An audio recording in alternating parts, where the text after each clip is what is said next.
Thank you.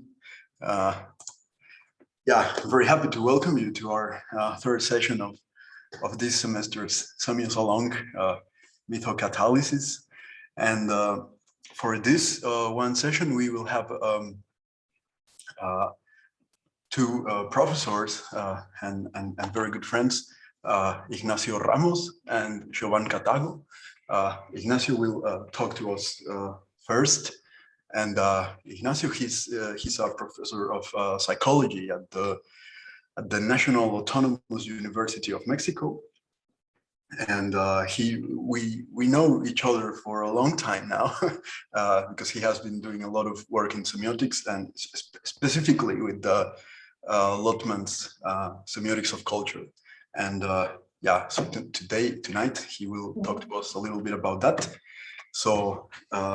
Ignacio, and his talk is called The Infinite Dialogue Between the Part and the Whole, the living tissue of cultures. And just very quick, I would remind you that we are recording the session, so if you don't want to be in the recording because we will upload it to YouTube, you can just let us know and we will edit your part. And yes, and we will have Ignacio's presentation, then time for questions, then Jovan's presentation, then time for questions. And at the end, we might have some additional time if there are some unanswered burning questions from you. So yes, but now, yes, Ignacio, please. Well, thank you, Israel. Thank you, everybody. It's really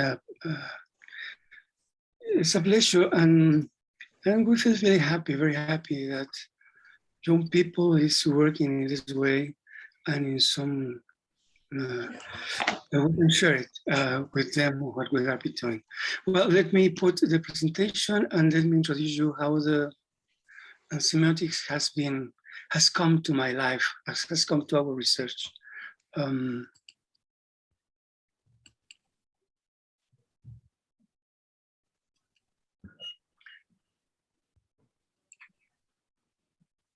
In some way, we know that we have been interested in native people, or whatever there are different categories now, ancestral cultures, and that was the first step for being introduced with this. And this was because there is a man, a really nice man, a professor in the university, who passed away just 1 month ago, Alfredo Lopez Austin, who was really very close and very open for we to ask questions, to ask doubts. So he worked a lot with ancestral cultures, native people, and in some way he made the publication of one book. Well, this is the first slides I have. They come from pre-Hispanic designs, we could say. We have seen here these men talking, and these things that we see coming out from their mouths are a way of indicating that they are talking. Okay,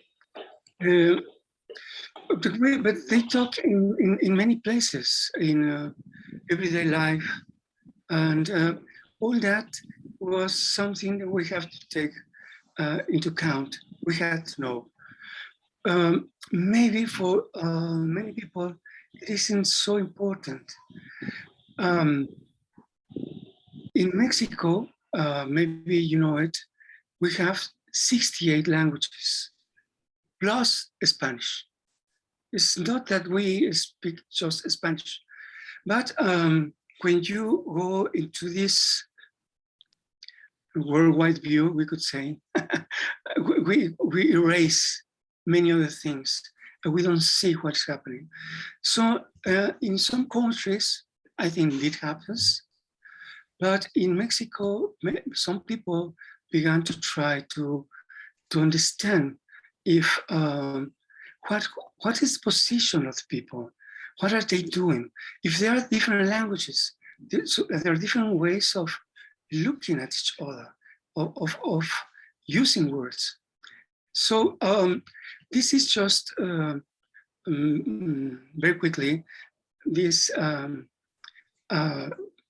lexical or less set of languages, language families, which we have here. Maybe you never have heard about them, but we can use for making a map in Mexico. From these 12 languages derive this, we can see this is the map of Mexico. And we can see here how they are distributed. So we have many spaces in white and other spaces in which we can see which languages is used. But here are these 68 languages, and some of them are disappearing, some of them disappear. And the point is, what do we do with that? It's important, it's not important. Some of the particular traits we could say is most of them don't have an alphabet. Just the transmission of the language and the way they have survived is an oral way. So there are some efforts in some of these groups. We have tried, but not so long ago, maybe 40, 30 years ago, they tried to put them into an agreement for having an alphabet from his own languages. Well, this is the way, this is how it began. So in this map appears this man who I pronounce, who is Alfredo Lopes-Austin. Well, this is the way some of them are distributed, you know. Maybe it's not too much, but they are there. If the whole population in Mexico, we could see that maybe between 10 and 50% of the people speak native languages, not just Spanish. Well, so what Alfredo discovered is that there are some traits in cultures that we share. And those traits have a special, we could say, face. And he discovered one who is the tlacuache. The tlacuache is a marsupial. The opossum is the other name, but it's a marsupial, and it's it lives here in Mexico, and many things have been derived from the tlacuache. I'm going to repeat this name because it's the name we use in Mexico. But what we can be looking at first glance is that we live in a world in which there are other, not just human beings, there are other beings who are alive and who, in some way, with whom or through whom we can establish discourses with ourselves, but too with themselves. We have to be careful because we live with them, not just use them for talking to my neighbor, to my human neighbor. Just so these things of relation, it's particular. So the tlacuache, that is the name, and it comes from the Nahuatl. It's mean the little one who eats fire. That's the translation. The point is that the tlacuache is this animal who in some moment steal the fire from gods and brought it to human beings. But it was an adventure in this, to get this. And well, he has been in the scope of Hispanic people too. We can see some of these images that have been known. And this is the Tlacuache. So well, now we can see some of these pictures. A marsupial, no? Well, the point is that with him, people began to say things to themselves. And what Alfredo finds is that he published his book in the 90s, I think in 1990, 3 years before Lotman passed away, and discovered that there were people like Lotman that could talk about this kind of traits of culture, which are myths and narratives. So he began to, he developed some of these ideas, and he sees that there is a correlation between these myths and written literature that we share here in Mexico. But it is not so easy, or is not just the culture produce things for we to use. In the same way that he produced the languages, he produced ways of using languages. And that is something that we discover, and that in some way Alfredo discovered with Lotman. So mythology and art are the basis in culture, and they are conceived of immanent and ways of organizing the structural points of view of a culture. So we don't have to close our eyes to that. So we have to be open. And in that way, we can discover what happened.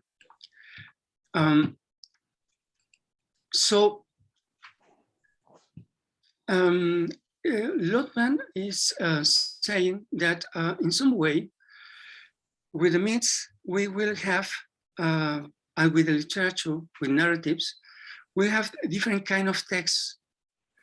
One of them could be called discrete text, another non-discrete text. But the point is that in a culture, if we are surrounded by text, the point is the culture has to do something with that. It's rich in possibilities.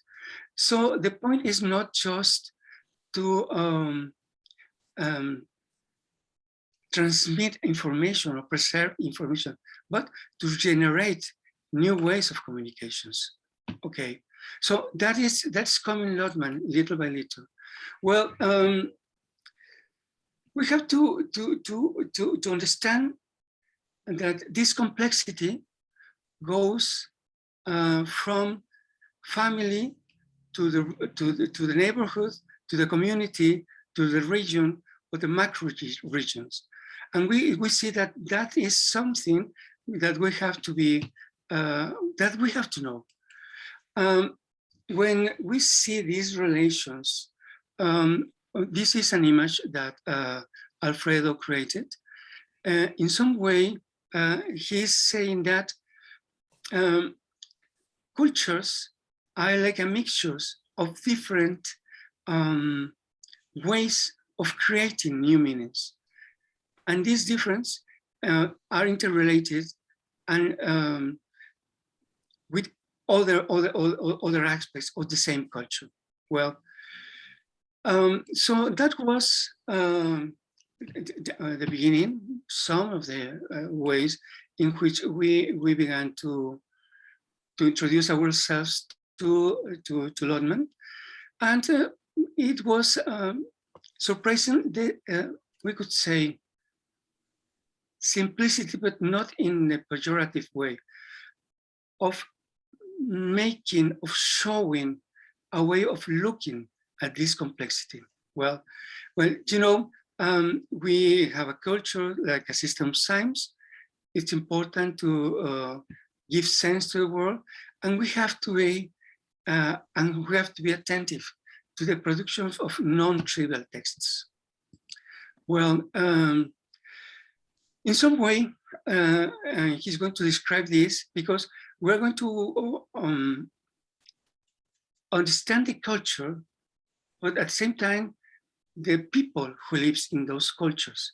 It's not just that there are external ways of looking one things, but there are internal ways of being present in the world. So in some way, these things, these words begin to appear, like mythological consciousness, non-mythological consciousness. So the point is, with this approximation, the view, the landscape is expanding. It's not just to be using the same landscape. We know that now we can walk by other ways. Well, so, but there are many ways of using these kind of languages. We can use the body, we can use dreams, we can use the way we think of death, but we can use the way we see each other in history. Well, in these productions of senses, the time is something fundamental. Time for the body, time for dream, time for death, time for history. And that was something that Lotman used to, he knew it and in some way work with it. Well, of these 68 groups or native cultures, I've been working with 3 of them, not many.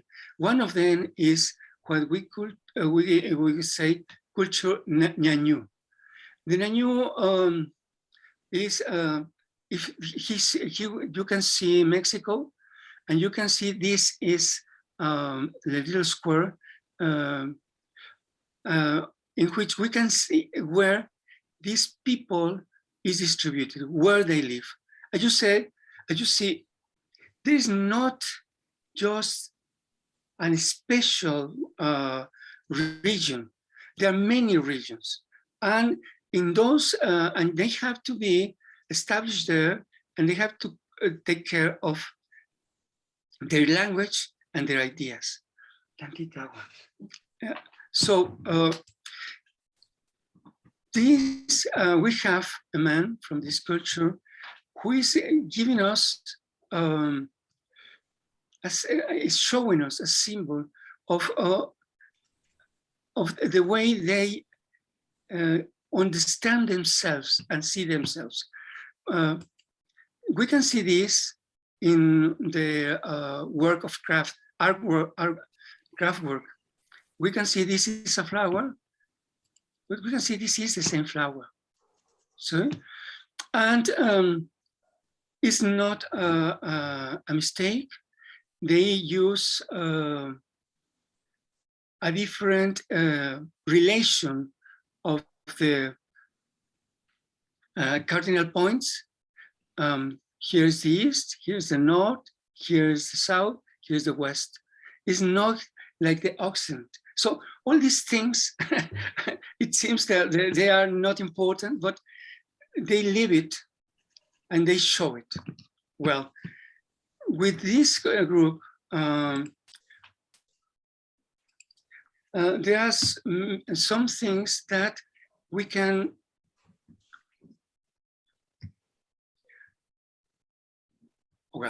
if I have an idea of my culture and I share an idea of my culture, I live my culture too. And I live it in different ways. So the body is one way of understanding how deep is what I know of my cultures. And in Mexico, I think not only in Mexico, the health of the body is very important. But the health of the body has many different structures for knowing when health comes and when health goes. And we have healers in Mexico, many, many healers. And that was one of the moments in which we tried to discover if we could use what we had known about the ideas from Lotman and the ways people live their own, their life, and with the life, their body. Well, here's just some of these images that we can see of a healer. But the point here is that was there something through the semiotics? There was someone who was trying to understand another kind of sign systems for knowing about the body, or we had to use always the same. And we discovered that the Uxkul family, would say, had been trying that. And that it was really nice that the way they were trying to study people or to study animals, and the way they try to be present with that way of living. Well, these are some of the ideas that maybe you know very well. Biology, that's the ideas from them. Biology has to use scientific method to go beyond the investigation of causalities by exploring the laws that ensure purposefulness in living matter. So it comes another thing, to have purpose in a culture. What does that mean? And how does that can be, we could say, mirror or crystallize in a body? Do I have to how do I pay attention to that? Well, one of the interesting things here is, as they say, biology study organisms as an active subject. The purposeful abilities of the organisms that provide a complex environment in which we to live. Well, the point is this: we face these people in this group, we didn't have access. We knew they had their own healers, but they didn't go to the hospitals, and they didn't have the same codes as the, we could say, the biological way of conceiving the body. What do we do then? They didn't study sometimes, but they practice and they take care of themselves. So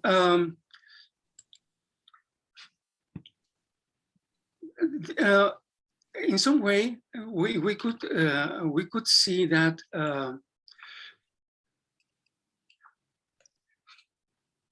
through the semiosis, we could see, and with the Uxkul, that organisms could perceive, they say, in a subjective way, the environment. And this was fundamental for these perceptions and how this is going to conduct their behavior. Well, so the organism is always creating his context, we could say. But then do we know that? What happened with these people in this group?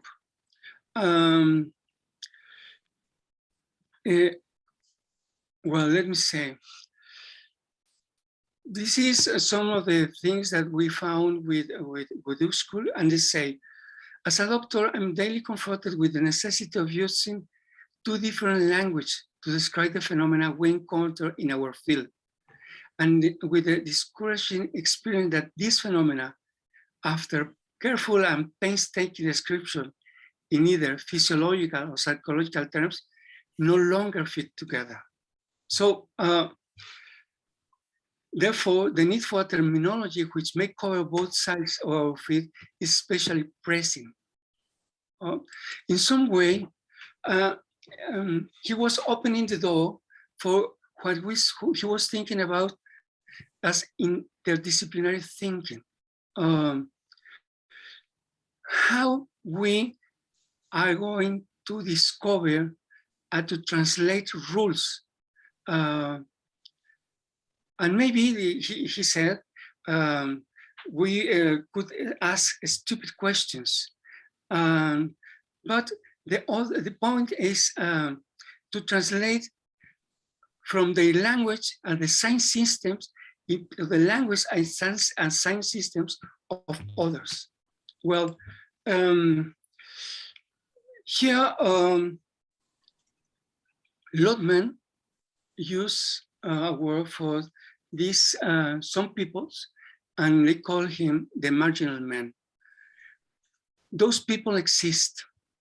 Those people are present in humanity, and he says, are placed between the semiosphere and extra-semiotic space, between what can be named and what cannot be named. Just so, from the man who is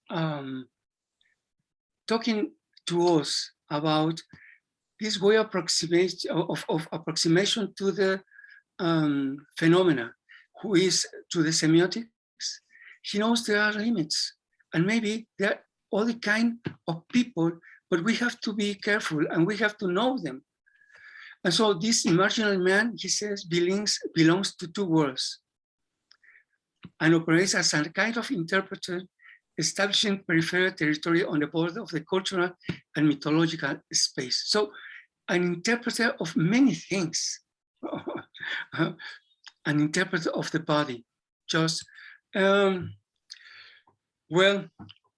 this takes us to another point. We know that we have to think in the other, and there are many who are other. And we know that culture creates internal organization and at the same time, forms of external organization. Okay, perfect. The border.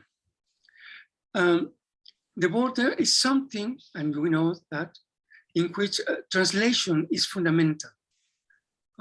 We know that there is going to come this, we could say, the contact between cultures in the borders, and we have to learn to translate. And as Lotman's point, there are different functions, and we can be careful with them. But this reflection of the other is the combination of a structural diversity and a structural similarity, which allows mutual understanding and mutual translation. Well,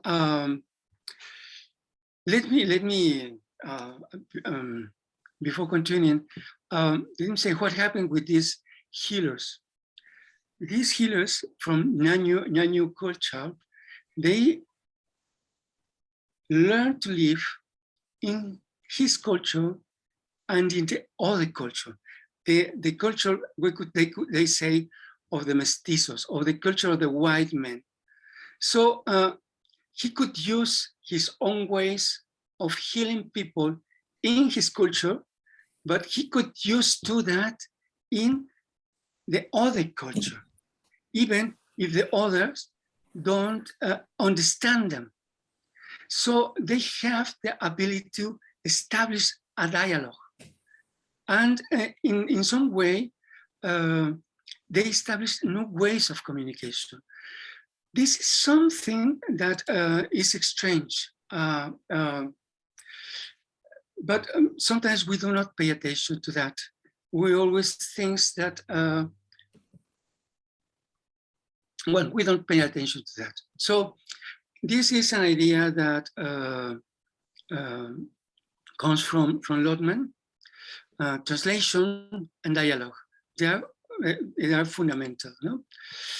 Well, what we have been doing since then is to study with some groups some special expressions of their culture: body, dreams, death, and history. And it's really interesting because, for example, dreams, and maybe they are forgotten, maybe in the Western world, or if they are not forgotten, how they are recovered, from what point of view. But this is the, maybe we could say, the academical point of view of looking at dreams, and what happens with these small groups, these different kind of cultures. How is the dream fundamental for them, and how they express, how they live, how do they live it? So these things we have been doing with three of these groups. One of these is an Agua group, the other is Mije group, and the other is Hñahñu group, on different regions of Mexico. And well, this comes from Lotman. As you know, it's just, I'm trying to show the way he has opened some doors for us to make a deeper investigations. And he says that, well, this individual human, the individual human intellect doesn't have a monopoly in the work of thinking. Semiotic systems carry out intellectual operations, preserve, rework, and increase the store of information. Thought is within us, but we are within thought. And this is something that in some disciplines, like in social disciplines, or like psychology, it took many years to understand this relation of these complex relations. The thought, the individual can think, well, the culture can think too. So the individual can think the culture, but the cultures can think individuals. So that is a branch of a small group of people who speaks about psychological thought, but taking into account this, thought is within us, but thought is too at the same time around us. And well, this is something from Lotman. We are participants in endless number of dialogues, and the likeness of everything and the others, both for other people and for ourselves.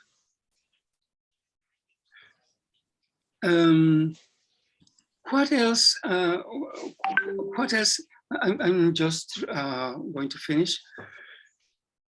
In the academical world, we have been looking these transitions from making discipline work, multidisciplinary work, interdisciplinary work, transdisciplinary work.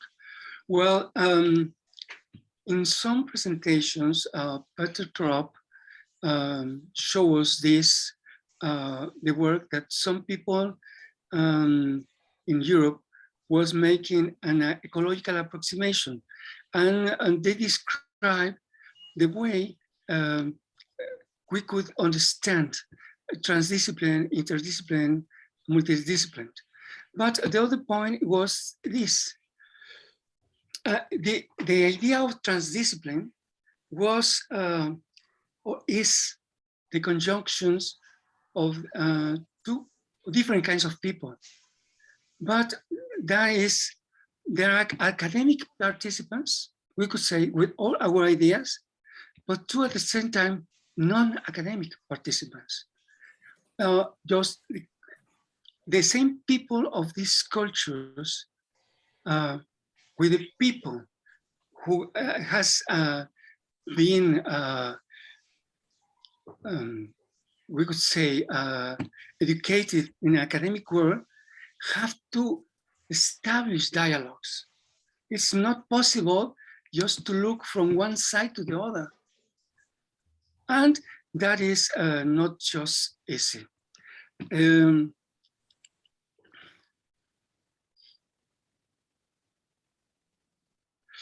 The intelligent behavior, and that's something that we have found in investigation of different people, they say, make us think we have to think in models in a different way. This kind of models is like swarms. And this comes from Calvi-Cool, and he wrote it in 1998. A very high level of information complexity exists from the very beginning of living systems. There are stepwise trends of increasing semiotic freedom. So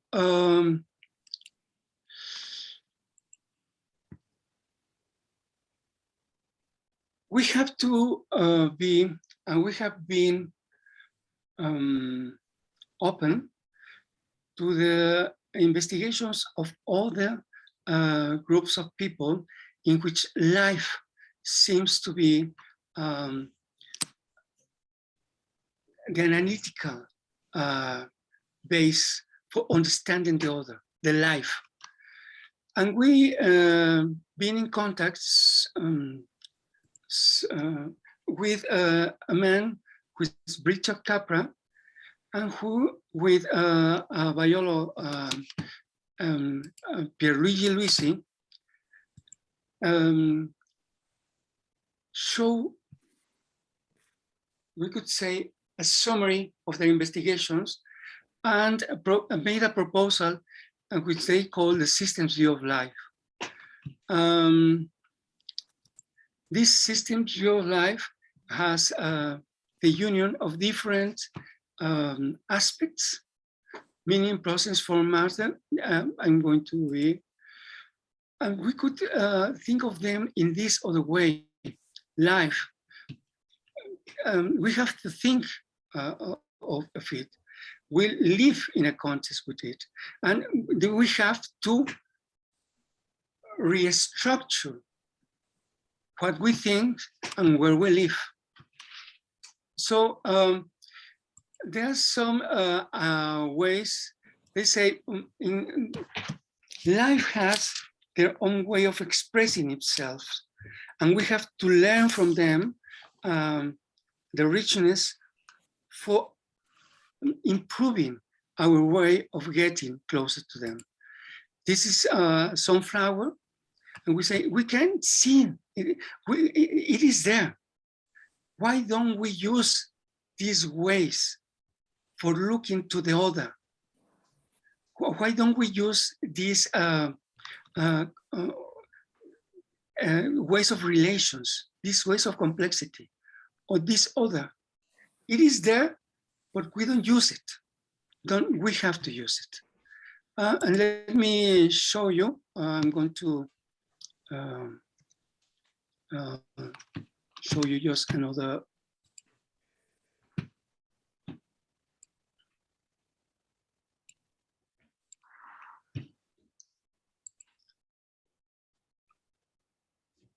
These are the swarms. This is the whole, and these are the parts. Are they crazy? Can we understand them? Just animals can do that? When I try to get closer to the other, do I use models with this kind of complexity? Well, this is something that we have been trying to improve in ourselves for understanding some of these groups which we live, and for understanding ourselves too. And you know, it's the culture, it's the body, it's the death, it's the dreams, it's the history, and many things that we have to go through. Well, this is, I hope, I don't know if I was clear, but that was, I was trying to express. Thank you to Israel, and thank you to all of you.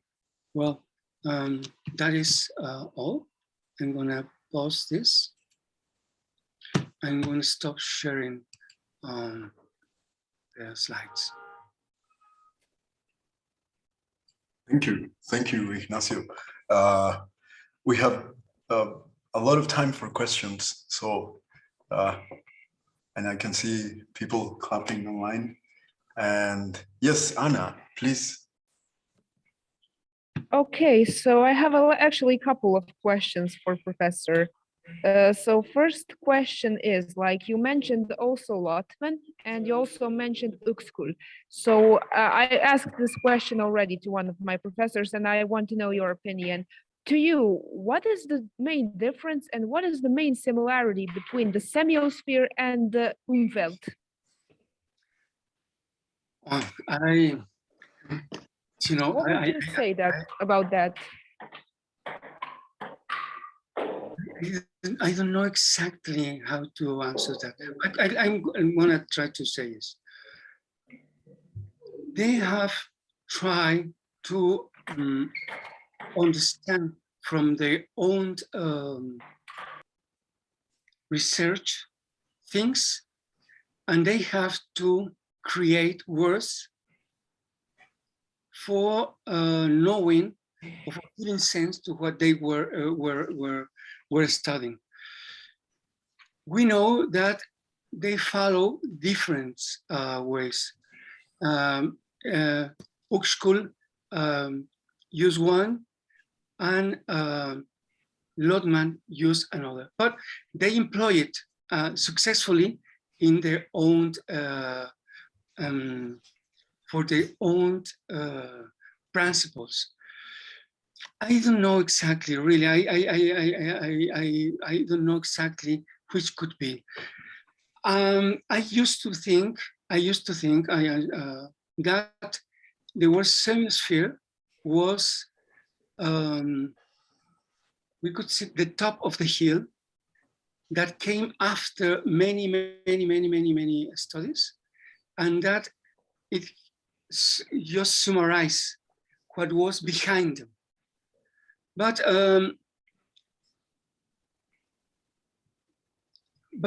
people have many ideas about semiosis, and the point is, if you express this in that way, maybe it can look like fanatic, like if I'm just trying to put this like a jail. That's I don't know many things of Uxkul propositions. I know more things about Lotman. And for example, what we saw about the marginal man, for me, what's surprising, how this man who was speaking about borders, translations. In some moment, it speaks of another kind of people who lives in the border, who is marginal, who is not inside or outside, but is in the border. So that flexibility for me and for some people was really, really nice. It's not just to say this is the truth. Well, we need this until this point. We have to go to give more steps far beyond. I don't know now. I don't know exactly if how. And you are very careful, I think, in many ways. People is very careful sometimes with theory, and people says, okay, with that theory, I can apply something, even if it's small or wrong. And I've seen that difference. I really would like to know if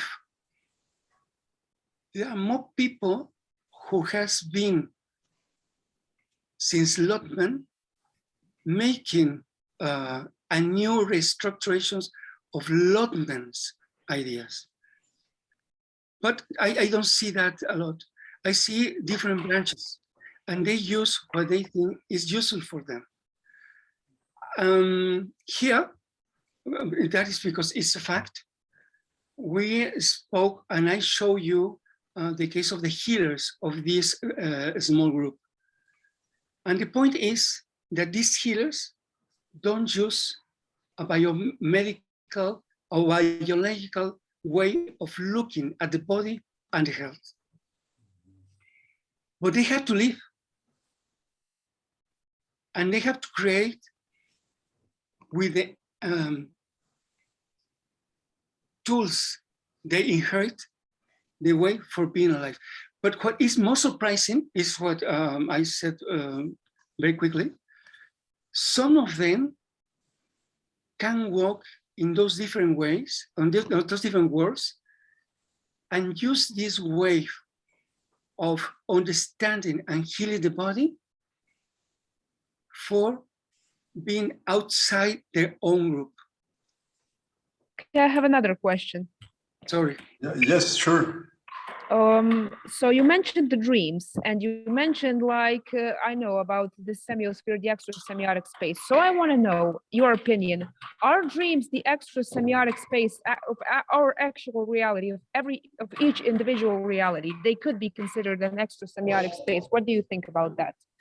Sorry, please, again, please. I didn't get like it. Dreams, the dreams that we dream, could they be considered as the part of extra semiotic space in our own reality? Well, it's a good question. Thank you.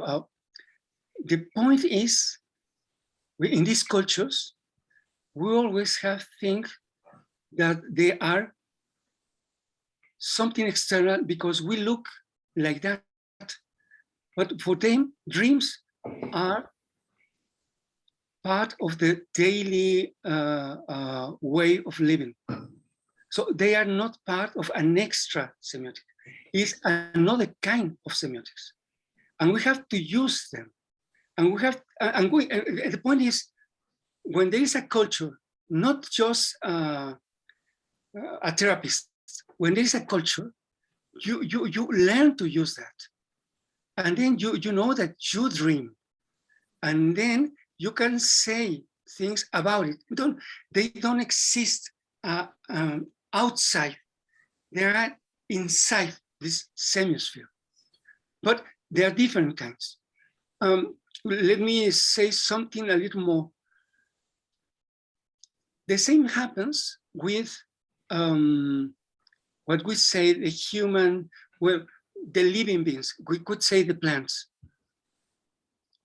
We sometimes think that we haven't learned to live with them because that we haven't learned to live with them. But example, we can think of the ayahuasca. We can think on the mushrooms. and we can think of the peyote, and we know that these cultures learn to live with that. So the earth and what the earth produces is important, not just for like a marketplace. It's because it gives sense to you. So I have learned to live with that, and that is part of this semiotical work, understood in a widespread form. Well, it's what I could say. Sorry, my English is not good. Sorry. Also, I wanted to ask about these 64 languages. Are they considered dialects or actual languages? Because I know when I watched the soap operas, I only heard Mexican Spanish, so I had never heard any other languages. So Yeah. they're real languages, not dialects. No, languages, no dialects. Yeah, you're right. Okay. Languages, complete languages. Yeah, 68 plus Spanish. Yeah, and sometimes it's complicated to really tell the number because it depends on who's doing the counting, and different institutions have different numbers, and then there is a problem of defining like how many dialects of a language are actually dialects, or whether or not they are different languages, and yeah, it's kind of messy. Yeah, for example, one language is the Nahuatl. Yeah, and Nahuatl, there are different dialects. I think there are more or less like 100 dialects from Nahuatl. So Nahuatl is the language, and there are diversities.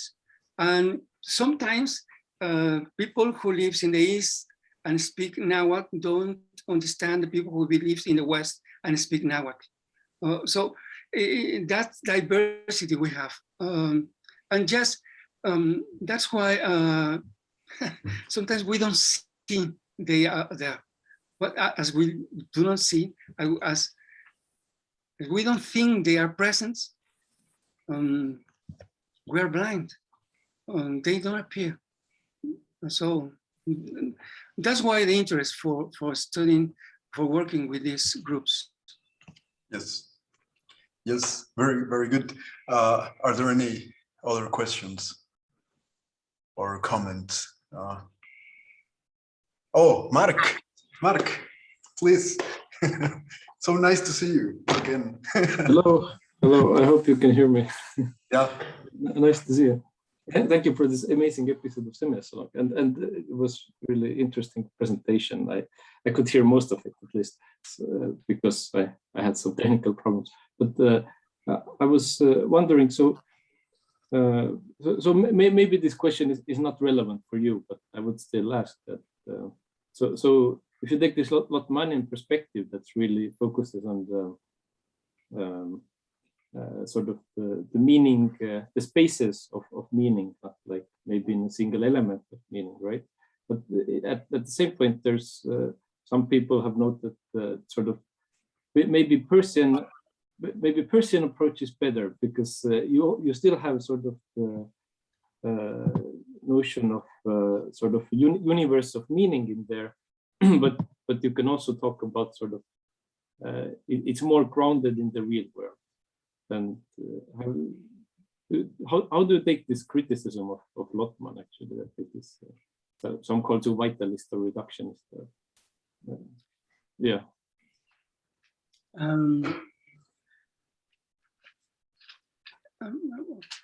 What could I say? I think I talk with this with Alfredo Lopsustin, and for us, the idea of the way Lotman introduced, we are in a culture, and a culture has different, we could say, ways of expressing. He was guiding us, no? And we know that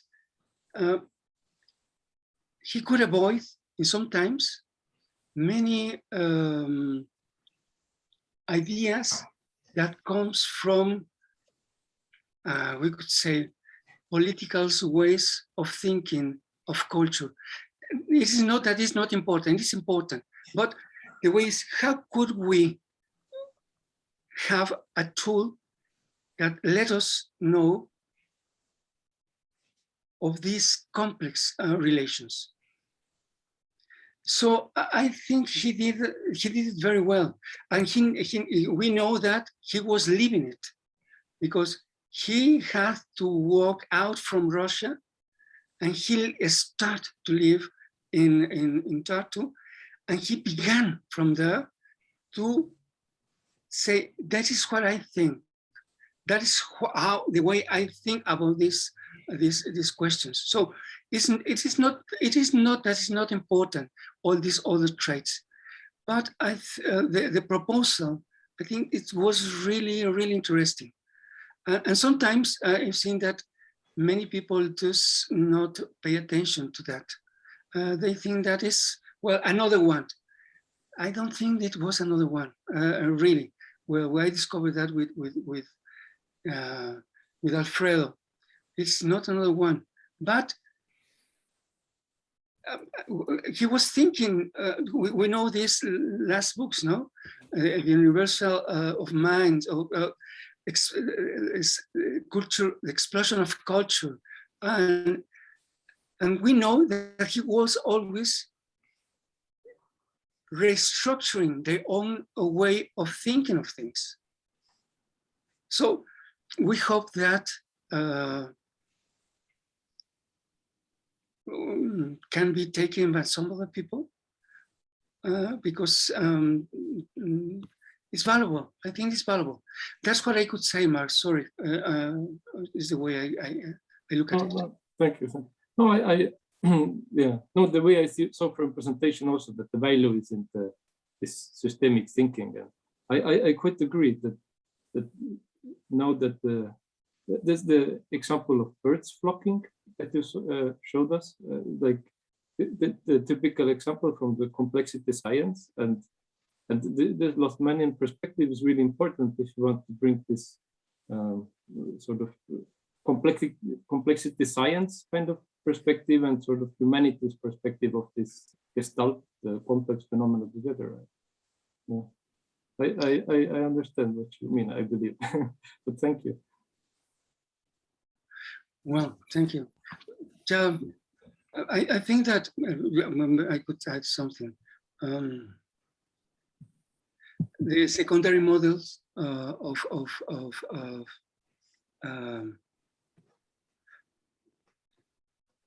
languages, this way of modeling. We have the language, but we have the possibility of making something on it. And that's really interesting because, you know, we can see the culture as a system producing other systems of science. And if we are careful, we can see that science is a system. Lotman, look at that. Art is another system. Religion is another system. So there are many, many, many systems produced by culture that maybe we have not taken into account because we want to be scientific. Well, that is something strange. We want to be scientific, and I don't know exactly what does that mean sometimes. What we have seen is science is growing too. One thing that was very sad with science is that we didn't understand at the beginning that there was different kinds of objectivity.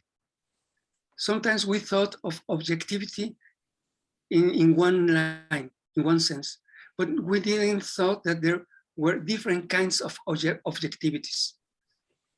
And myths, cultures, ideas are objectives, but we don't try to understand or it doesn't come to us to study everyday life, because we're science. What do we do with everyday life? It's important for what?